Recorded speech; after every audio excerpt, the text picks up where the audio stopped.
coach's bench for 2020, week one of the Cleveland High School football season. Coach Marty Wheeler's second year at Cleveland High. A tough game tonight at home, 7:30 for the kick at Raider Field. It's going to be the defending Class 5A state champs 2 years in a row, Knox Central, coming to town.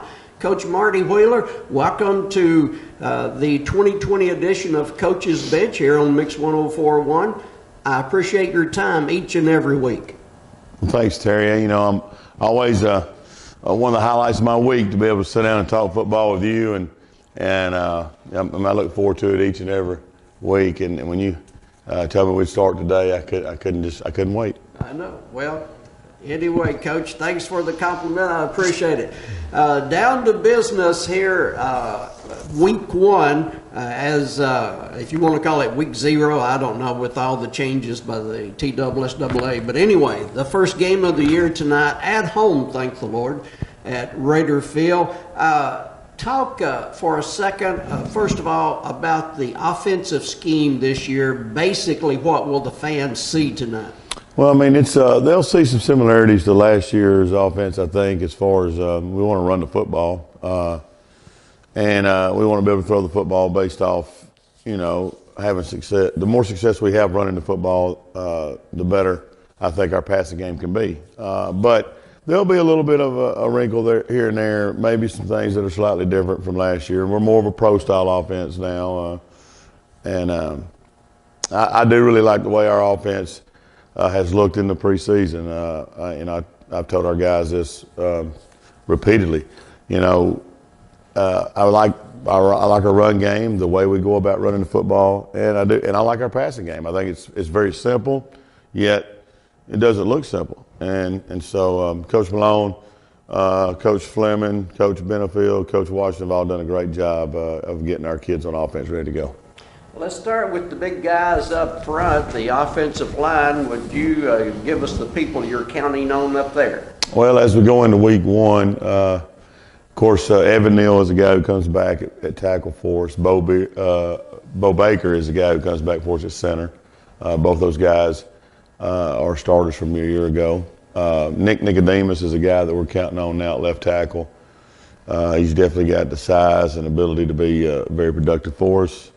At guard, Stephen Aswell is a guy who's going to be a senior that has really come on for us here lately, and we really are excited about what he can do for us at the guard position.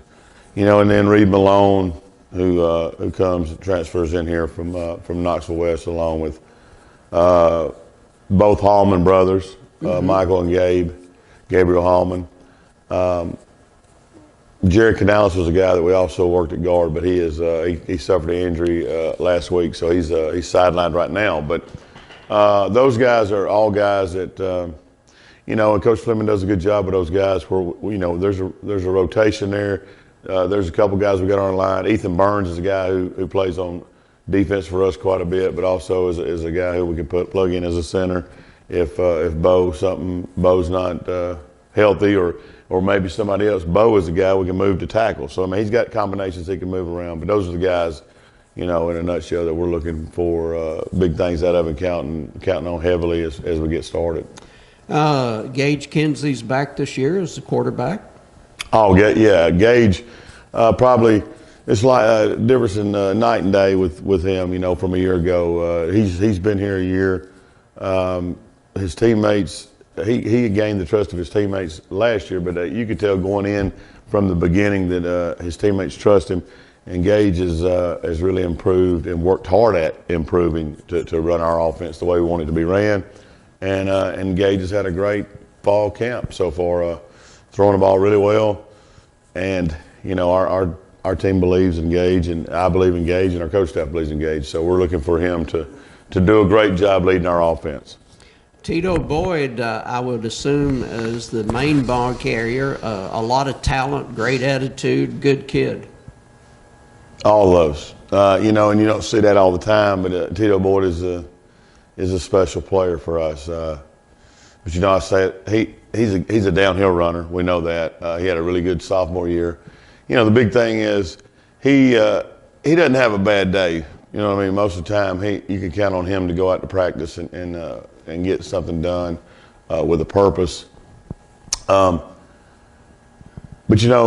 not only is he having a great fall camp, Markel McKinley, who's going to be a sophomore for us, who is a name that maybe some folks don't know about yet, has the capabilities of having a really successful, really productive year for us offensively.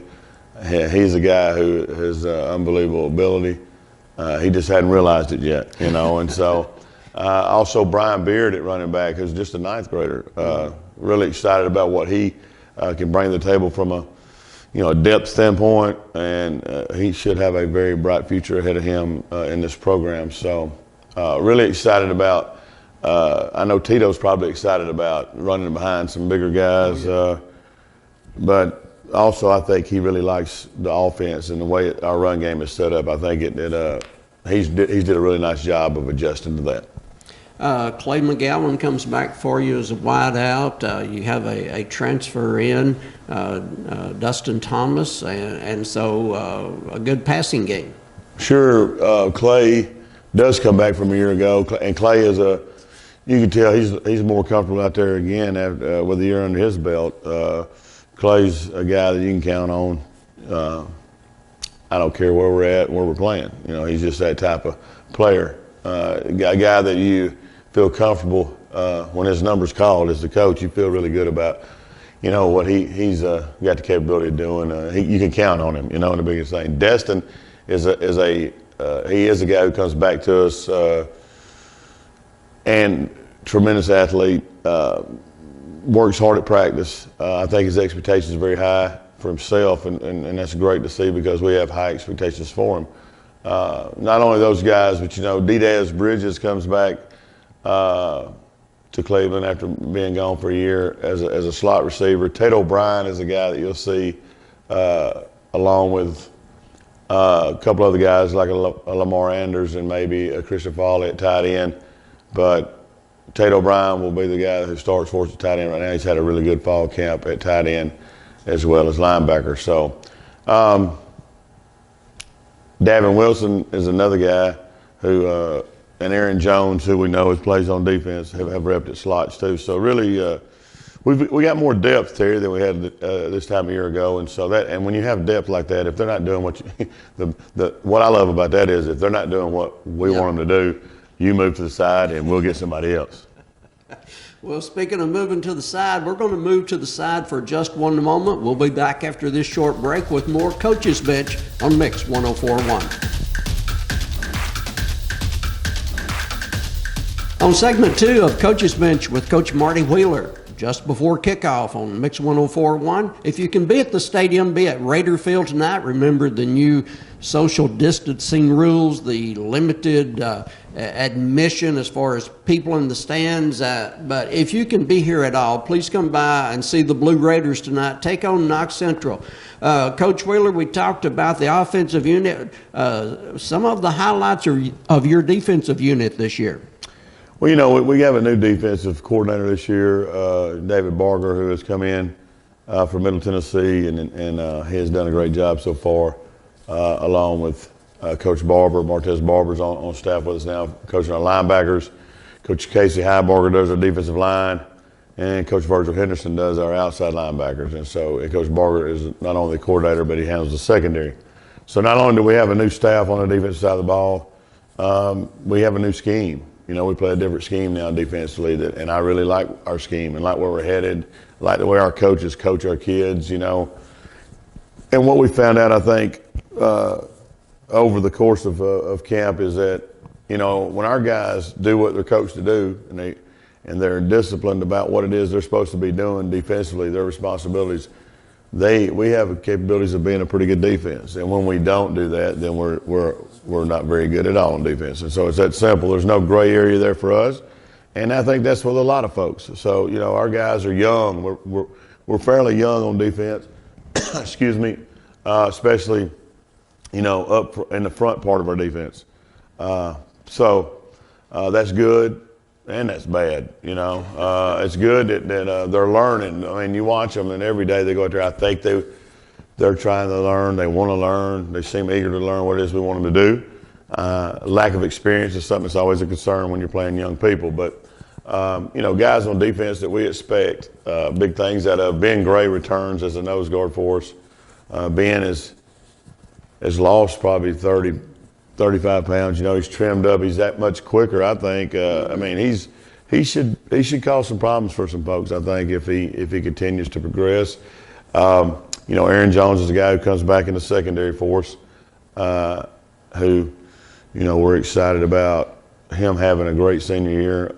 Destin Thomas again will play in the secondary for us, along with Jonathan Morales is a kid that has come on, that had a great JV season for us last year as a free safety. And then Didez, again, Bridges, and also Edward Cuvion is a guy who right now will start for us at strong safety. Didez gives him some depth there because Edward could see some action on offense too. They sort of service each other, if you could tell. Edward's had a solid camp so far. He's really matured and grown up a lot from a year ago. Really excited about what he can do for us in our program now. Tate, again, he's the only other guy, the three starters we had coming back. He started outside linebacker last year. He will be out there again this year. Desmond Prigmore has had a really good camp from an attitude and effort standpoint. A couple of little things he's got to tune up and fix is from a technique standpoint, like not losing leverage and those type of things. And we expect him to cause havoc for folks on our defense for their offense. Lamar Anders, Jerome Carroll, Dayswan Boyd, and even Tito Boyd. Those are guys that play inside linebacker for us. And when they're young, Jerome and Lamar are sophomores. Dayswan's not; he's a senior. But when they do what they're coached to do, they play pretty well. It's just they got to become more consistent. Gabriel Espinoza, who didn't play last year, who's back with us. He's had a good camp at the D-line position. Christian Foley also plays some D-line up there, along with a kid we got in that moved in from Mississippi, Micah Maxey, who has looked pretty well at times. We got to get him more consistent. And then Ben, of course, at nose. Fernando Castillo is a kid that we worked at nose some too. So some depth there as well. Great. But like I said, I love the fact that if you're not getting it done, that's where the depth comes in. You know what I mean? Practices I've seen, depth has come in quite often. But anyway, that's part of coaching, and you got to get on the kids now. You can't get 5 games in the season and suddenly say, well, you got to do better. But anyway, that's all of my coaching experience. Before we take our second break, I want to thank Austin Chadwick. He's our producer. He's new to Mix 104.1, and Austin, we appreciate you producing this program. We'll take a break and be back and wrap up Coach's Bench in just one moment. We'll wrap up Coach's Bench with Coach Marty Wheeler by talking about Knox Central. Coach, they were good last year. I hope all of them graduated. What's the deal with Knox Central this year? Well, they didn't all graduate there. They get some guys back. They did graduate some, but they you got to give those guys credit. They've done a phenomenal job the last couple of years in their program, and as you said earlier, they're the 2-time back-to-back state champions at 5A. They got a great program. They had a really good team last year, and they'll have a really good team this year. The thing is that, last year I could answer a lot of these questions for you because we'd seen film on them. This year, there's no film there to watch because, there's no jamborees, there's no scrimmages against other people, and so we basically have to try to go off of some of what we saw last year. But, maybe the way they played us defensively last year, I don't know that that's the way they'll play us this year because we're a little different ourselves, right? And so I think offensively, they got a new offensive coordinator who came from McMinn. And so, that's $1 million question. What are we going to see? I'm sure they're trying to, do the best they can to find out what they're going to see. And so this thing here has been different, with everybody. It's a different time right now from whatever sport it is, the bubble and the NBA. They're starting playoff games at 1:30 in the afternoon. I mean, that's crazy. You know, we've never dealt with that on a weekday. Mm-hmm. And then now, you know, this is sort of like, I'm sure some people will say, well, this is like it used to be back in the day. You know, back in the day, nobody swapped film. You know what I mean? You just got out there and played, and you made adjustments. And so that's what I think will be very similar to that. But I know, excuse me, when you've won back-to-back state championships, your culture, and your program is in a state of where you expect to win, and that's where we're headed. And our guys have worked hard, and I think our guys are starting to get to the point where maybe they might expect to win. Good deal. Good deal. Do you know if Central lost a lot of their backfield, their quarterback, or wideouts, or anything? Or? They lost their quarterback. Okay. They, excuse me, they lost maybe a wideout. They lost some offensive linemen, but the offensive linemen they returned, from what I understand, are pretty good size. They didn't lose the Fortner kid, 29, the linebacker, who is. You know, you got to account for him. He's a headache to deal with, you know, and I mean, I can't stand the kid, you know. I mean, but not because not because he's a bad kid, because he's just a good that's a compliment to him, you know. He's a good football player. And so they've got several guys that were important pieces to those championship runs back. Yeah. But they did lose some guys as well. So they'll look a little different. We'll look a little different. And, you know, hopefully I think our different, the way we look will be in a very much improved way, I hope.